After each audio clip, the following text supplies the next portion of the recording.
नमस्कार, जय श्री कृष्णा। कैसे हैं आप?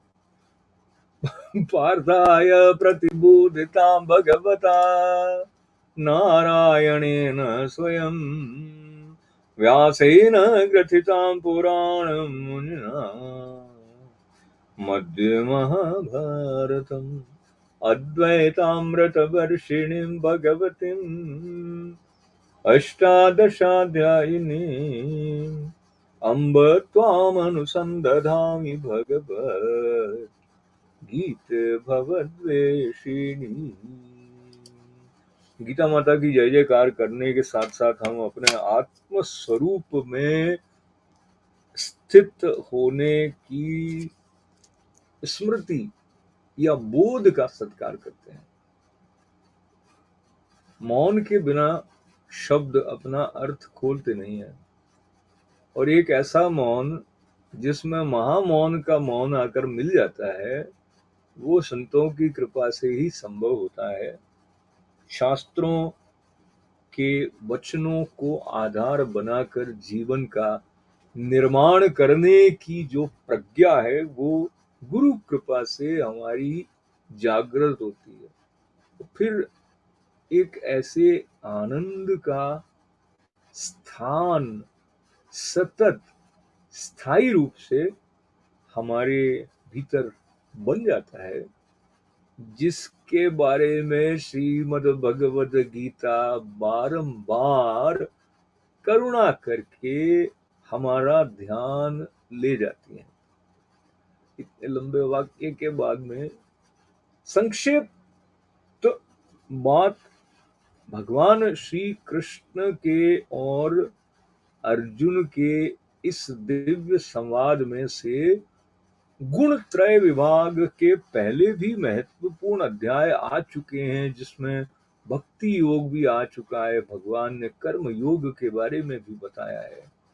पर जो बहुत करुणामय गुरु होता है, वो ये सोच लेता है, समझ जाता है कि उसके शिष्य से कहाँ कहाँ चूक हो सकती है, या कहाँ कहाँ और अधिक स्पष्ट होने से जो बात बताई जा रही है, जो ज्ञान दिया जा रहा है, वो उसके भीतर दृढ़ हो पाएगा।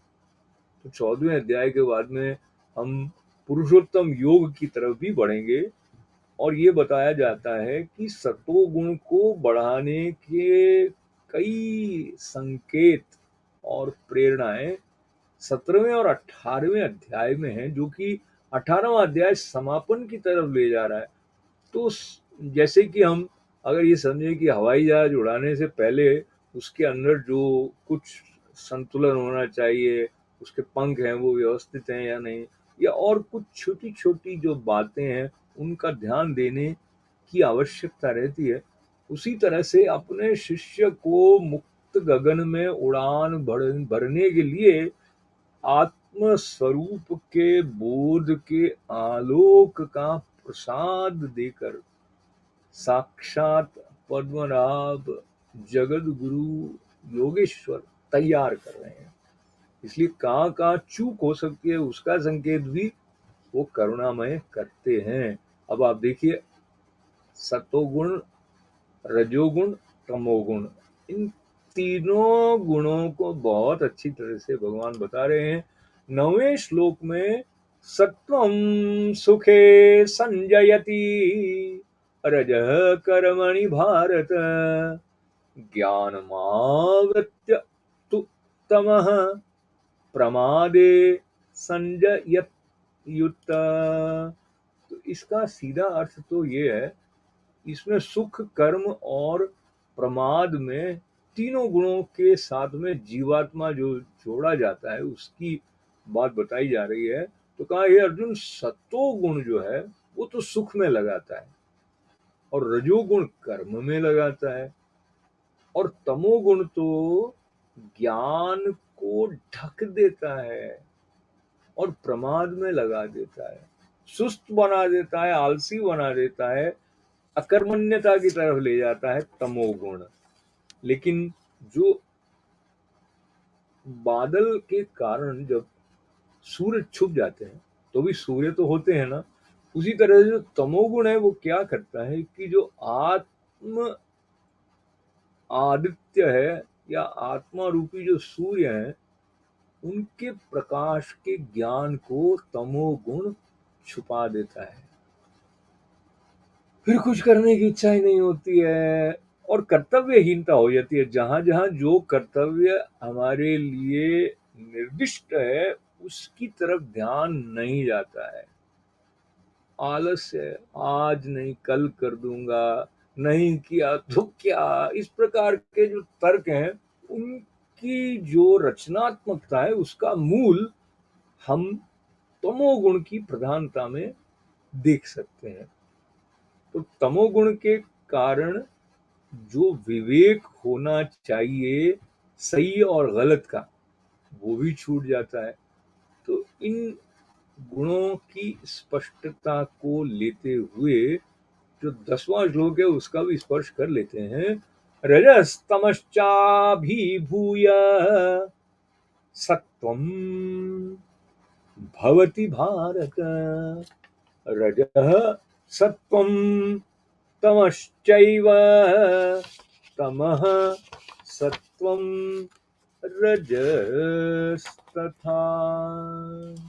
तो उन्होंने कहा साहब, हे अर्जुन, जो रजोगुण है और तमोगुण है, इन दोनों को दबाकर सत्वगुण, तो पहले और पढ़ लेता हूँ, सत्वगुण और तमोगुण को दबाकर रजोगुण, वैसे ही सत्वगुण और रजोगुण इनको दबाकर तमोगुण होता, मतलब बढ़ जाता है।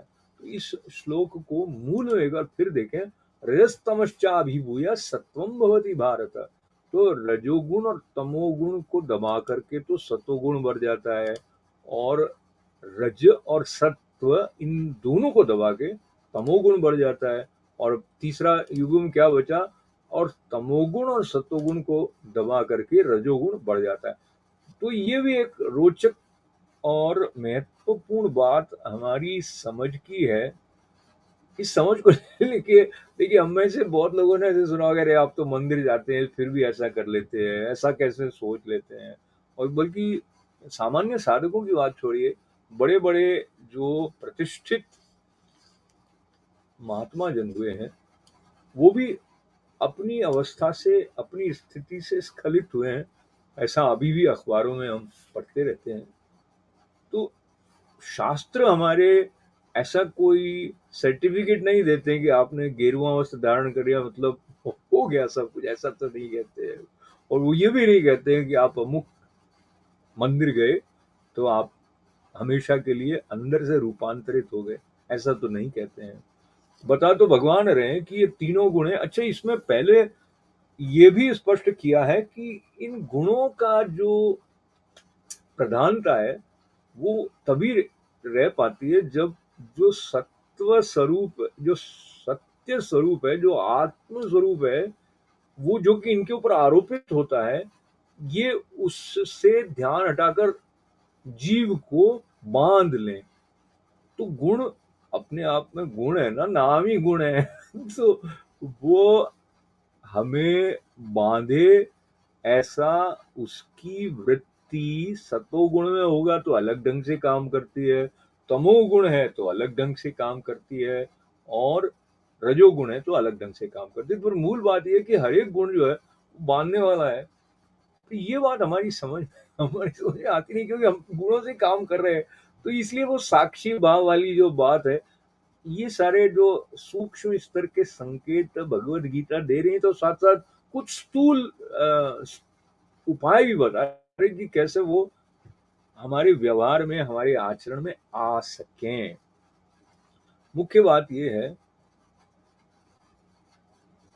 कि मुख्य बात की तरफ ध्यान रहे, इसके लिए सजगता आवश्यक है।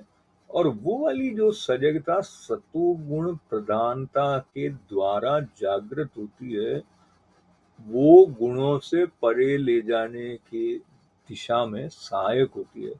इसलिए जो ये शास्त्रों के साथ हमारा एक उनका सेवन करने वाला जो अंग है जीवन का, वो भी महत्वपूर्ण है। और इस दृष्टि से ऐसा कहा वही कि शास्त्रो श्रुति शिरो गीता किमन्ये शास्त्र विस्तरे, मतलब बहुत सारे शास्त्रों में विचरण करने की क्या आवश्यकता है। जो शास्त्रों का सार है वो श्रीमद् भगवद गीता में है।